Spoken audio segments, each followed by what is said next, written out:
We are 6 days out from Election Day, and one of the big issues on the Missouri ballot is Amendment 3, legalizing abortion across the state. For many Missourians, faith will factor into how they vote, but we're learning not all churches feel the same way about the amendment. Missouri Capitol Bureau reporter Hannah Falcon in Jefferson City tonight to explain the varying views on this amendment.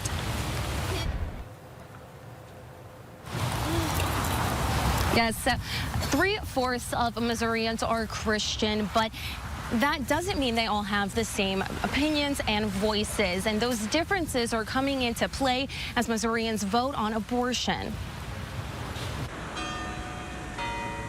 Time is running short before Election Day, when Missourians will decide whether to overturn the state's abortion ban. It is the Catholics' responsibility to be involved in politics. We can't sit on the sideline. Jamie Moore with the Missouri Catholic Conference tells me the Catholic Church has a clear stance on abortion, and therefore Amendment 3. Our mission is focused on the dignity of all human life and trying to put forth policy. And so in our mind, Amendment 3 does nothing to further that. Opinions on both abortion and Amendment 3 vary from denomination to denomination. Retired Kansas City Reverend Kirk Peruka tells me the Presbyterian stance on abortion differs from their Catholic peers. We are not pro-abortion. We are folks that honestly believe that you should have the right to make that decision. Peruka encourages religious Missourians to cast their votes, not based on their own desires, but to allow others to make that decision. We are created all in God's image. That's foundational and fundamental to who I am.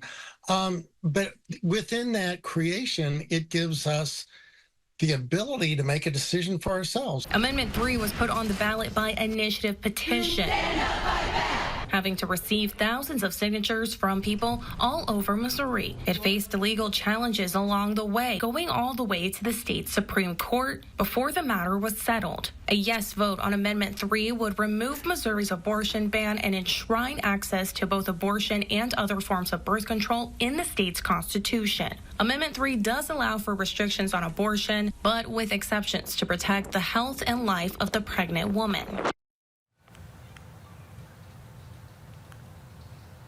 Under Missouri law, religious organizations that operate as nonprofits can support or oppose ballot measures, but they cannot do so for politicians. Reporting live in Jefferson City, I'm Hannah Falcon, First Alert 4. All right, Hannah, thank you. The First Alert 4 digital team has interviewed doctors, elected officials, and main groups involved to give multiple perspectives on Amendment 3. You can find that exclusive deep dive on our website, firstalert4.com.